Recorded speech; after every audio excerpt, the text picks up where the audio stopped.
Sejam todos bem-vindos ao estudo diário das Escrituras. Hoje eu vou mandar um forte abraço para o Tiago Moroni. Ele mora lá na região do Sul, em Blumenau. Ele tem 11 anos de idade, ele vai fazer 12 anos dia 14 de março e ele já recebeu o sacerdócio arônico. Então, parabéns, Moroni, tá bom? E gratidão por você estar sempre acompanhando a mensagem aqui com a gente, tá bom?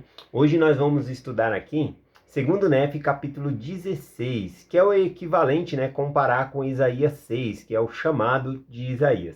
Ontem nós compartilhamos um pouco como se fosse Isaías, né, capítulo 4, na qual falou ali, né, que Isaías profetizando, dizendo, e naqueles dias 7 mulheres lançarão mão de um homem, né? Então eu estava explicando ali sobre a escassez de homens. Eu cheguei a compartilhar lá também Isaías capítulo 13, versículo 12. Deixa eu ver aqui. O Senhor fala: farei com que um homem seja mais precioso do que o ouro puro, que um homem seja mais do que o ouro fino de Ofir, né? Falando da preciosidade, de tanta escassez que vai ter de homem, que o homem vai ser como um puro ouro de Ofir, né? Ofir é uma cidade na qual o ouro era mais refinado ainda. Derretia-se o ouro e tirava toda a escória, a sujeira do ouro, então o ouro ficava muito puro ali, é um ouro muito valioso. Então, o Senhor fará com que os homens se tornem tão valiosos, tá bom? Eu compartilhei ontem também. Por que eu estou voltando na mensagem de ontem? Porque me mandaram algumas perguntas no WhatsApp, então talvez a mensagem que eu compartilhei talvez não ficou tão clara, tá bom? Então, eu quero compartilhar um pouquinho mais aqui a respeito disso rapidamente, tocando em alguns pontos, tá bom?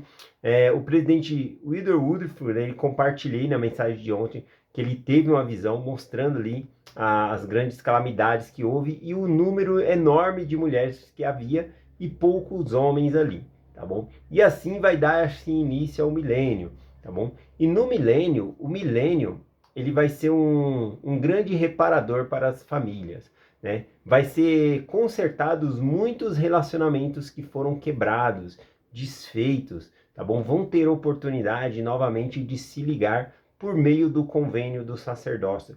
No templo, né, no milênio, vai haver muitas construções de templo para que as famílias possam ser ligadas para a eternidade. E mulheres que não tiveram a oportunidade de casar nessa época, no milênio, vai ter a oportunidade, tá bom? E mulheres, né, que às vezes tem aquela vaidade com se arrumar, saiba que um corpo ressurreto, ele vai ter tanta beleza, mas tanta beleza, que uma mulher que é vaidosa demais, né? Se ela pudesse ver como seria o corpo dela ressurreto, né? Ela guardaria os mandamentos só para se tornar mais bonita, só pela beleza ali, né? Bom, o apóstolo Paulo menciona também que vai haver corpos terrestres e celestes, glórias diferentes uma da outra. Então, guardar os mandamentos significa se tornar mais bonita ainda, tá bom? Eu quero só finalizar a mensagem de ontem compartilhando então que no milênio vai haver essa reparação, tá bom? Conforme diz a escritura em Isaías, diz que naquele dia vai ser glorioso, tá bom? Porque vai haver reparação para as pessoas que não puderam casar, pessoas vão se conhecer, vão ter famílias. Eu, por exemplo, como só pude ter uma filha, porque minha esposa tem problema de saúde, né? Nós fomos conversar no médico, o médico falou, não, vocês que...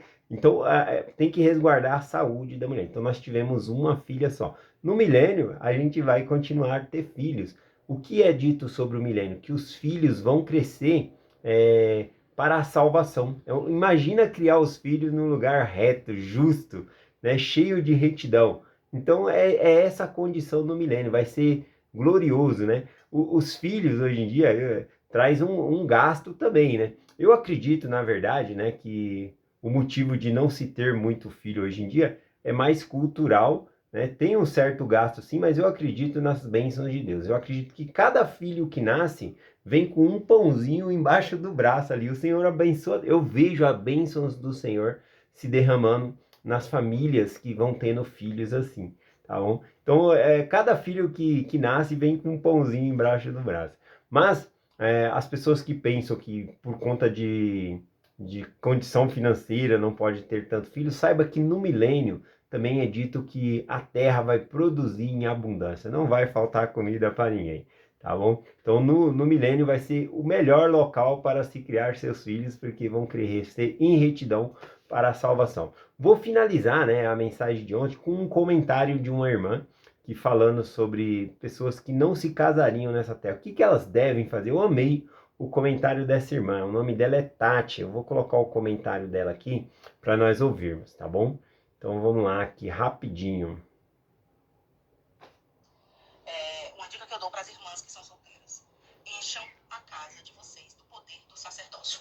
Se as irmãs não conseguirem se casar aqui, não conseguirem, façam a história da família. Dediquem-se à história da família. E encham lá de vocês do poder do sacerdócio. A linha entre o mundo espiritual e a terra, esse mundo terreno em que vivemos, é muito mais tênue do que imaginamos. Existem muito mais coisas do que podemos ver. O Senhor, Ele nos abençoa. Ele ama o esforço, irmãs. Ele ama todas nós.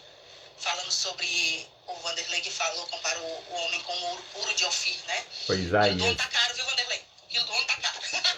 Verdade. Fiquei pensando aqui, meditando, e queria falar sobre os homens, os verdadeiros portadores do sacerdócio, dignos e honestos. E como eu sou grata por ter dois dentro da minha casa. O meu filho, hoje, que está trabalhando no mundo espiritual, um digno portador do sacerdócio. Eu amo. E o meu marido, que é tão maravilhoso, um homem digno e honesto, que cuida de mim, das duas filhas e da mãe, com todo o amor e dedicação do mundo. Como eu sou grata pela vida e pela saúde dele, pela dedicação dele, pela nossa família. Como eu sou feliz por ele existir, pelo amor que ele tem por nós. E é isso. Bom dia a todos. Ai, gratidão, Tati, pelo seu comentário. Uma dica que eu dou pra... Ó, eu voltando aqui no comentário de novo. Bom, eu peguei só um pedaço do comentário, né? Foi um grande comentário que ela fez. Então, saiba que no milênio, então, vai haver essa grande reparação. É difícil não pensarmos nessas coisas agora, mas no milênio vai haver toda a reparação. Não é a promessa do Senhor que Ele vai enxugar os olhos, né? As lágrimas dos olhos das pessoas, né? Não vai haver pranto. Então, a gente tem que mais estar preocupado em chegar lá, né? Do que como vai ser lá, tá bom? Quando chegar lá vai ser tudo melhor do que imaginamos, tá bom? Esse é o sentido aqui. Vamos aqui estudar aqui agora, né, a parte de 2º Nef, capítulo 16. Eu vou ler alguns versículos só. Essa semana, né, a designação do Vem Segue veio muitos capítulos. Tá faltando 5 capítulos para compartilhar. Hoje eu vou compartilhar aqui o capítulo 16, que é Isaías capítulo 6, o chamado de Isaías. E amanhã eu vou compartilhar alguns versículos. Eu vou ler toda a designação novamente, compartilhar alguns versículos e algumas impressões do que eu quero compartilhar com vocês, tá bom? Então vamos lá aqui no capítulo 16, versículo 1. Diz assim: No ano em que morreu o rei Uzias, eu vi também o Senhor assentado sobre um alto e sublime trono, e a cauda do seu manto enchia o trono, o templo. Então aqui Isaías ele está falando sobre uma visão que ele teve. Aqui quando ele menciona, né, no ano em que morreu o rei Uzias, a gente consegue observar então que isso foi aproximadamente aí 740, 750 anos antes de Jesus Cristo, tá bom? Então é nessa época que Isaías ele é chamado, ele tem essa visão. Interessante também que no período do chamado do profeta Isaías, vai haver troca de reis, tá bom? Vai haver uma troca de 4 reis, né? Vão sendo substituídos por outros. E um rei que nunca é substituído é o rei Jesus, né? E também os reis têm as suas altos e baixas, né? As suas glórias e quedas também. Mas Jesus não, ele está sempre em alta, né? A glória do Senhor. Aqui menciona que a cauda do seu manto enchia o templo, né? O manto, né, na cultura antiga, simbolizava a autoridade. A autoridade do Senhor está no templo, cheio de autoridade, para que nós possamos fazer convênios com o Senhor. Vamos lá, o versículo 2, ele continua mencionando essa visão, né, que ele teve aqui. E os serafins estavam acima do trono, cada um tinha 6 asas, e com 2 cobriam o rosto, e com 2 cobriam os pés, e com 2 voavam. Interessante, né, que nas escrituras, quando cita serafins, né? Eles sempre estão próximo do trono de Deus, sempre estão lá, próximo do trono de Deus. Existem qualidades, né, de anjos diferentes, hierarquias, né? Anjos, tem arcanjos, tem serafins, tem o tal de querubins, que nós não sabemos direito se é um anjo, né? Não tem a descrição direito dele, né? Aqui, por exemplo, Isaías ele prefere chamar esses de serafins, né? Para não confundir com anjos, porque no hebraico a palavra anjo significa mensageiro. Então esses serafins, esses seres, né, que estão na presença de Deus, eles servem totalmente ao Senhor ali, eles estão próximos do Senhor. Aqui no hebraico, a palavra asas, né, aqui cita que eles tinham 6 asas, tá bom? Com 2 cobriam o rosto, com 2 cobriam os pés e com 2 voavam, né? Joseph Smith, em Doutrina e Convênio, na seção 77, versículo 4, ele responde que as asas significa ali poder de locomoção ou poder de agir, tá bom? Então esses seres, né, que estão na presença de Deus, esses anjos, eles têm maior poder, né, 6 asas de locomover, de agir e assim por diante, tá bom? No hebraico também, essa palavra asa, né, ela é a mesma palavra usada para véu, né? Então, para nós entrarmos na presença de Deus, nós passaremos pelos anjos de sentinelas também, passaremos pelo véu. Eu achei interessante a tradução no hebraico aqui também, tá bom? Vamos continuar aqui o versículo 3. Ele continua falando aqui o que os anjos fazem, né? Eles vêm até Isaías aqui. Aqui fala o que eles falam, mas na verdade é cantando, tá bom? A gente tem que imaginar isso aqui, os anjos cantando, porque olha só o que diz o versículo 3, ó. E clamavam uns aos outros, dizendo, Santo, Santo, Santo. Não dá o entender de um hino, um louvor, né? Eles estão cantando. Eles estão passando uma mensagem para Isaías, mas eles estão cantando um louvor, né? Santo, Santo, Santo. Nós temos um hino assim, né? O número 29, eu gosto bastante desse hino. Bom, então eles estavam, quando fala assim, e clamavam uns aos outros, então eu acredito que era como um coral mesmo cantando aqui, né? E aí eles cantavam dessa maneira: Santo, Santo, Santo é o Senhor dos Exércitos, toda a terra está cheia de sua glória. Você consegue ver a glória do Senhor sobre a terra? Você consegue enxergar a mão de Deus em todas as coisas, numa flor, né? Em cada coisa que, conforme o Senhor falou aqui, a glória dele, o poder de locomoção, de agir, a gente vê que Deus ele dá poder das coisas se locomoverem, de agir, nós podemos agir por nós mesmos. Tudo isso é a glória do Senhor sobre nós, sobre a sua criação. Continuando aqui, a palavra hebraica, de onde veio a palavra cheio, também significa aqui o sentido de conteúdo. Então, como fala que o Senhor quer encher de glória a terra, é encher de conteúdo, encher do conhecimento do plano de salvação. Essa é a interpretação, né? Tem até uma referência aqui de Moisés 1:39.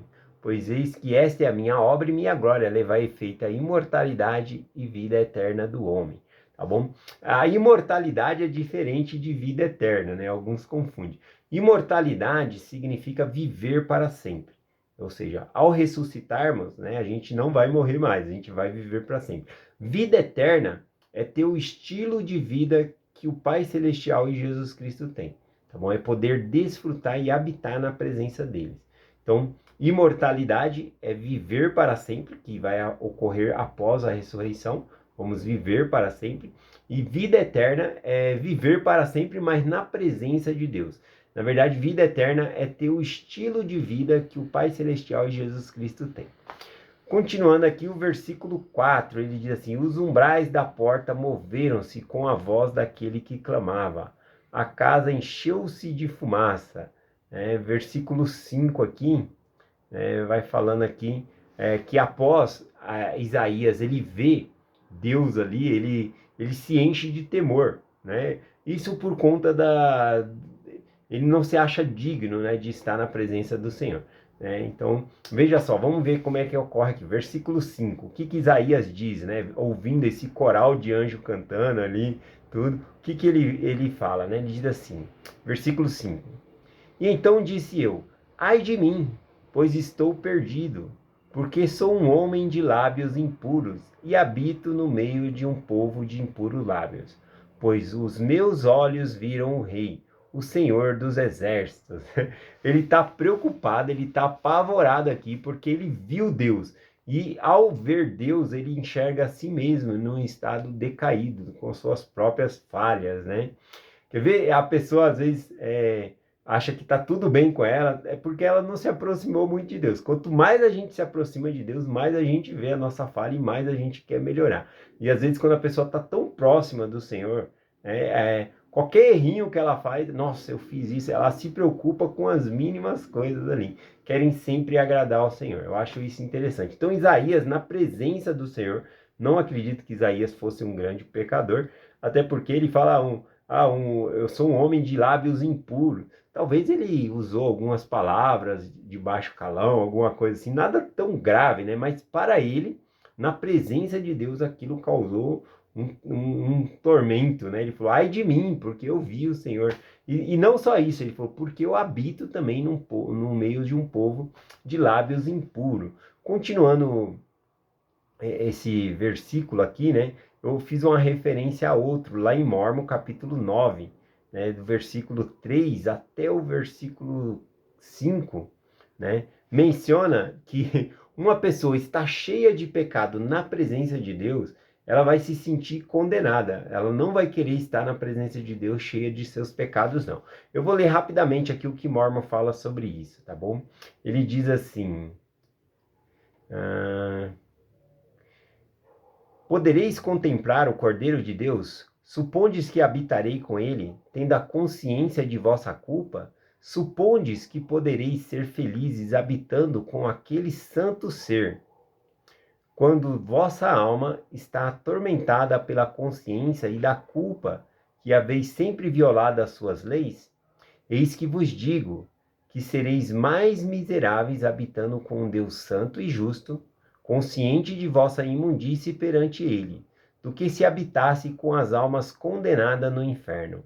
Pois eis que, quando fordes levado a ver a vossa nudez perante Deus, e também a glória de Deus e a santidade de Jesus Cristo, em uma chama de fogo extinguível, acenderá em vós, né? Então aqui é o lago de fogo e enxofre, né, que é mencionado. Uma chama dentro de nós, ardendo, consumindo por nossa própria culpa na presença de Deus. Então ele fala que nós seríamos mais felizes habitando no inferno do que na presença de Deus, consciente de nossa própria culpa. Interessante essa maneira aqui que Mormon ele compartilha. E Isaías ele está nessa situação aqui, né? Ele fala, ai de mim que viu o Senhor, que viu meus olhos viram o Rei, o Santo de Israel. Então ele está todo preocupado aqui.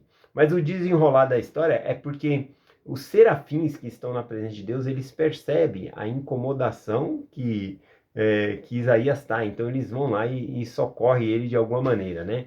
Aqui eu gostaria de falar que é tudo simbólico, né? Por exemplo, versículo 6 diz assim, e um dos serafins voou para mim, trazendo na mão uma brasa viva, que tirara do altar com uma tenaz. Versículo 7. E com ela tocou a minha boca e disse, eis que isso tocou os teus lábios, e a tua iniquidade foi tirada, e o seu pecado foi pago. Então, olha aqui, eles tiraram uma brasa viva lá, encostou na boca dele. Por que na boca? Porque o profeta, ele é a boca do Senhor. É o porta-voz do Senhor, o profeta. Então, como ele ia ser chamado para ser um profeta, então aquilo tocou seus lábios, porque agora ele ia se sentir qualificado para pregar o evangelho, tá bom? Vamos lá aqui, versículo 8. E também ouvi a voz do Senhor dizendo, a quem enviarei e quem há de ir por nós? E então eu disse, eis-me aqui, envia-me a mim, né? Já deu aqui o tempo já do vídeo. Vou finalizar aqui então com esse versículo, o versículo 8. Observe que Isaías ele estava apavorado, querendo ir embora da presença do Senhor. Ele falou, ai de mim, porque meus olhos viu o rei. Qual que era o problema? O problema era o pecado. Estar na presença de Deus com pecado, né, ele queria fugir, ele queria sair dali.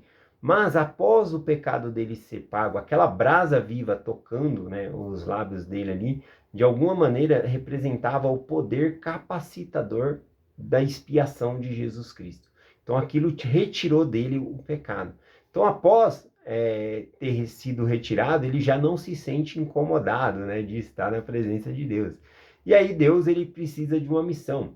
Ele fala, fazendo um resumo aqui, que ele precisava de alguém para pregar o evangelho ali em Jerusalém, né, a casa de Judá. E aí então Isaías, mais do que depressa nesse versículo, ele diz: eis-me aqui, envia-me. Observa, né, que a gratidão de Isaías por o Senhor ter pagado pelos pecados dele faz ele se oferecer. O Senhor apenas perguntou: a quem enviarei, né? E ele diz, semelhante, né, ao Salvador também. O Salvador também falou: eis-me aqui, envia-me a mim. Então ele vem, né, ao auxílio ali, e ele é chamado para pregar. E não foi uma tarefa fácil, né? Não foi uma tarefa fácil, porque o que acontece? Ele pergunta depois aqui para o Senhor ainda: até quando eu vou pregar? E o Senhor fala: até as casas ficarem desoladas. A pregação dele não surtiria efeito no povo, a pregação dele não converteria as pessoas, e mesmo assim ele estava lá, firme para obedecer à vontade do Senhor. Mais importante a vontade do Senhor do que o resultado que se obteria por meio daquela palavra, tá bom? Então eu vou finalizar por hoje aqui essa mensagem, tá bom? E eu compartilho com vocês em nome de Jesus Cristo. Amém. Até amanhã.